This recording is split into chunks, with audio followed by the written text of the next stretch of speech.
நமஸ்காரம் எல்லாருக்கும். இந்த விளையாட்டு வந்து ரொம்ப நாளைக்கு அப்புறம் விளையாடிட்டோம். 7 days கிளாஸ்ல மட்டும்தான் விளையாடிருந்தோம். ஆனால் சொன்னோட நேற்று மழை வந்துருச்சா, ரொம்ப பயம் வந்துருச்சு. ஐயோ ரொம்ப நாளைக்கு அப்புறம் ஒரு பிள்ளையார் போடுறோம், மழை வந்துச்சு அப்படின்னு இன்னைக்கு காலை 5 மணிலேருந்து ஜன்னலில் தான் வெளியில் எட்டி பார்த்துருந்தேன். தூருதான்னு இல்லை, கடவுள் புண்ணியத்தில் இல்லை. இன்னைக்கு ரொம்ப என்ன ஒரு சண்டையும் இப்படியே கூப்பிட்டீங்கன்னா கூட ஜாலியாக வந்துடுவேன். ஒரு சொல்கிற மாதிரி தான் நம்மளுக்கு. நம்ம விளையாடும் போது நம்ம யார், நம்ம மனசுக்குள்ளே என்ன இருக்குது, ஏது இருக்குது, எதுவும் இல்லை. வெறும் அந்த சவுண்ட் டோன், கத்துற டோன் மட்டும்தான் வருது. என்னமே நம்ம கத்திட்டு விளையாடுறோம். ரொம்ப சந்தோஷமாக இருக்குது. இதை வந்து எல்லாருமே இது நம்ம ஈஷா வாலண்டியர் கிடையாது. ஸோ நம்ம ஃபேமிலி மெம்பர்ஸ் எல்லாருமே நம்ம பண்ணோம் அப்படின்னா நல்ல ஒரு நிகழ்ச்சியாக இருக்கும்.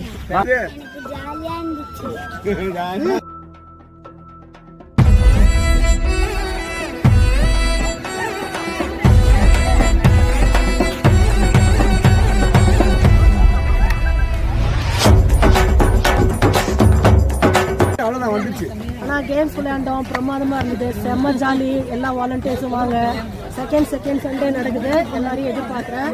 உற்சாகத்துக்கு குறைவில்லாமல் கொண்டாட்டமாக கொண்டாடலாம். எல்லாரையும் எல்லா வாலண்டியர் சார்பாகவும் அழைக்கிறேன். நன்றி.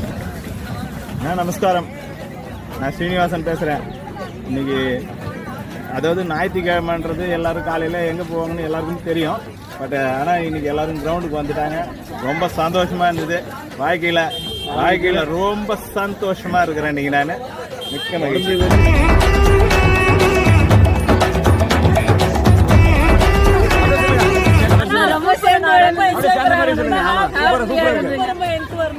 அடுத்த தடவை சீக்கிரமா வந்து கலந்துக்குவோம். நமஸ்காரம். ரொம்ப மாசம் கழிச்சு, அதாவது விழுப்புரம் ஈஷா ஃபேமிலி மீட்டுக்கு அப்புறம் இப்பதான் விளையாடுறோம். ரொம்ப சூப்பரா இருந்துச்சு. விழுப்புரத்துல இப்போ ஒரு சண்டையும் ஒரு நிகழ்வு நடந்துட்டு இருக்கு. பௌர்ணமி பூஜை ஸ்டார்ட் ஆச்சு, சத்சங்கத்தோட ஸ்டார்ட் ஆச்சு. பௌர்ணமி பூஜை இப்போ 3ஆவதா கேம்ஸ். எப்படின்னா காலைல எழுந்துக்கவே முடியல. 5 மணிலேருந்து அலாரம் ஆஃப் பண்ணி எழுந்து, ஏன்னா மழை ஒரு வழியா வந்துட்டோம். அப்படியே ஒருத்தரா ஜாயின் பண்ணிட்டோம். உடம்பு, மனசு, ஆணு, பெண்ணு, அகங்காரம் எல்லாத்தையும் விட்டுட்டு ஜாலியா, சந்தோஷமா, ஹாப்பியா எல்லாரும் ஒரே உயிரா விளையாட வாய்ப்பு கொடுத்த ஈஷாவுக்கும் ஆனந்தமத்தியனுக்கும் ரொம்ப நன்றி. நமஸ்காரம்.